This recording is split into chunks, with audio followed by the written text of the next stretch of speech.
John here, Chris here. We're coming to you live from beautiful Costa Rica. Woo. It's pretty beautiful. It's gorgeous. You hear the river in the background? Yes. It's good stuff. So we've been here for about a week and a half. The retreat started, so when you listen to this, we're actually not going to be here anymore. no, But unfortunately. yeah, it's so interesting talking about time in relationship to this. Like when you're here, when you're hearing this, we are not there, but we are now. So we came a week early.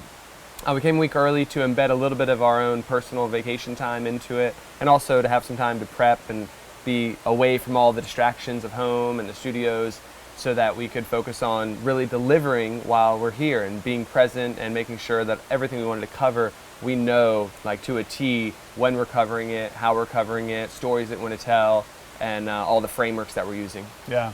So we were surfing this place in Guanacaste Peninsula where we are. It's a river mouth, and Chris and I were out there in the lineup. We're sitting on our boards, and we heard this guy talking about Witch's Rock. This place called Roca Bruja, and he was like, "Yeah, I was there yesterday. Took a boat in and surfed. It was great. It was head high. And there was no one out, and blah blah blah blah." And Chris and I looked at each other, and we were like, all right." We happen to have a Toyota Hilux, 4-wheel drive. It's probably one of the meatier trucks you could buy, you could rent here.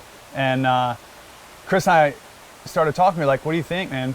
Should we try to drive into to Santa Rosa National Park and go to Witch's Rock?" And this, Chris and I have done this before. We've done this actually several times, a lot of times actually, and so we know exactly what we were getting into. It's not one of those easy things to do. Yeah, it's not for the faint of heart. Not at all. And like you gotta really, really want it to get to where we were going, where Witch's Rock is. So we had a couple conversations. We talked in the water a little bit. We got out of the water and we were like, "Hey, should we do this? And if we do this, what's the best time? What does it really mean?" And what it really meant was we need to go to the grocery store. We had to have groceries. We had to have food there. There's nowhere to buy food. There's literally nothing there. It's in the middle of a national park.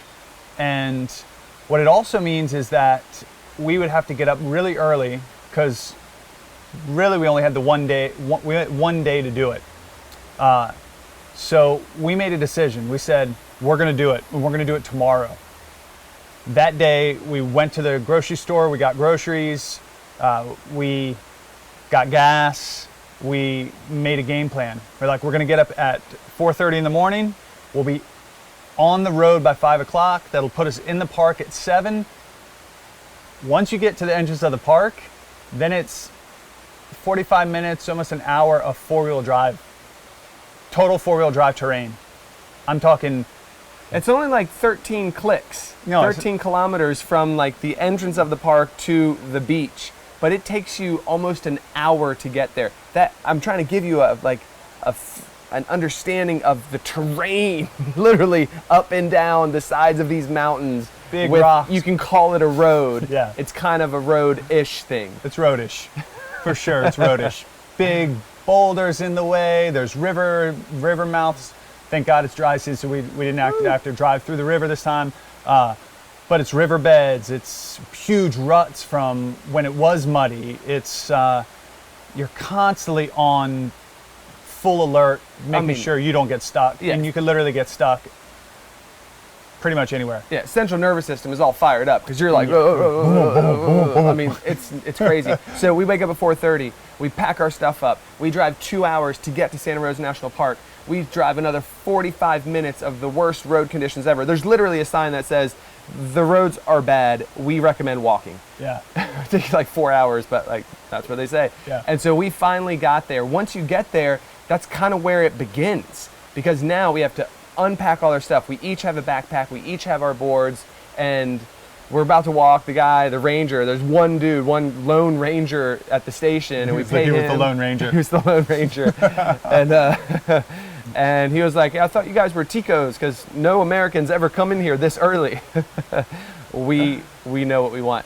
And so then we're walking down to the beach, and once you get to the beach, it's another 40-minute walk all the way down to actually get to where the waves are. Because if you like surfed right out front, you would have no fun because it's just closeouts, meaning the wave breaks, the whole wave breaks at the same time. No fun. And so we packed up all our gear. We have backpacks, we have bags, we have our boards. We're loaded down, and we walk out on the beach and walk 40 minutes all the way down. Now, we knew there was going to be something, but we didn't know how big it was going to be because there wasn't an actual big swell forecasted. So the potential of getting skunked, which means we get there and there are no waves, was there. So we took a risk there also. We walk all the way down and we're like, okay, it's kind of small right here. And all of a sudden it's getting a little bigger, a lot better. And we get all the way down there and we realize the waves are good. We put our stuff up. There's a little shaded area from trees and some driftwood. Put our stuff up and we go for a surf. We come out of the water. It was good. We caught fun waves, but we were like, let's walk down a little bit more. So we grab our gear. We walk down another 15 minutes and put our stuff up, and we realize it's really good. Real good. Really, really good. There's not another soul on this beach. There's only 2 boats in the water. As we are about to paddle out, one of them leaves. So there's only 3 other guys in the water and us. Yeah. And within an hour, they leave. And it's just John and I, and literally not a soul around us. We surfed for 8 hours. We were on the beach for 10 hours. Out of that 10 hours, we were in the water for 8 hours. It's just trading the most beautiful, perfect waves all day long. I'll remember it forever. So you may be wondering at this point, how is any of this related to yoga or being an entrepreneur, or what's the secret? And here it is. The question is, how hard are you willing to work to get what you want? Because when we do put in the work, that's the only way we get the reward. That's the only way we get those experiences that we'll remember for the rest of our lives. Yeah, and another way of framing it, which is with the conversation we just had this morning at this retreat, this mastermind, and it was, are you willing to have what you want completely? And what does that mean? Are you willing, like we just asked, to do the work that's required to achieve it? Are you willing to sacrifice what needs to be sacrificed to be able to achieve it? Are you willing to let go of all the things that are in your life now that won't serve you to be able to get what it is in your life? I don't care if it's like more students in your yoga studio, or if it's, more classes on your schedule, or if it's, starting your own business. Like, the question is, are you willing to sacrifice? Like for us, it was sleep. It was our central nervous system. It was potentially getting lost in the middle of nowhere and our car breaking down. It was potentially the truck getting stuck in some rut, or getting stuck on the side of a mountain. It was like walking and maybe getting skunked and having to literally just turn around and go do the whole thing over again. Right? It's potentially getting injured when you're in the water. I mean, so far away from civilization that it could really have been dangerous. Yeah. So that's the question. Are you willing to do the work that's required to achieve what you want in life? In relationship to yoga, in relationship to your business, in relationship to starting something new. And for the conversation we're having was also like to have the relationship that you're looking for. Like whatever it is. Now we'll keep it entrepreneur style because that's what we're talking about. But the problem is that we all want a lot of things, but we also want to stay comfortable. We want a lot of things to happen in our lives, but we're not willing to spend the money or the time or the energy or the effort to actually get what you're looking for, right? Period. And it will require money on some level. If you're in the entrepreneurial space and you need to level up your game, you need to find a coach. And if they're good, they're going to cost money.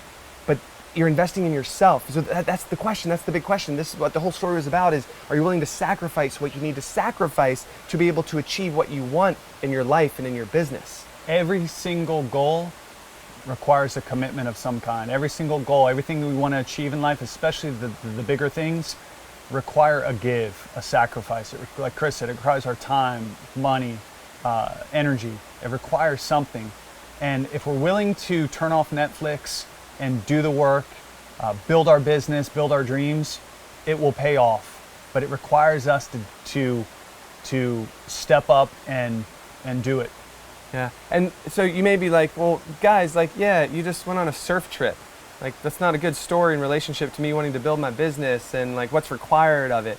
Like, but I'll just say a different story. This past year in 2019, we spent close to $60,000 in personal development and coaches to level up our game, to be able to understand and get insights and perspective shifts from people who are where we want to be.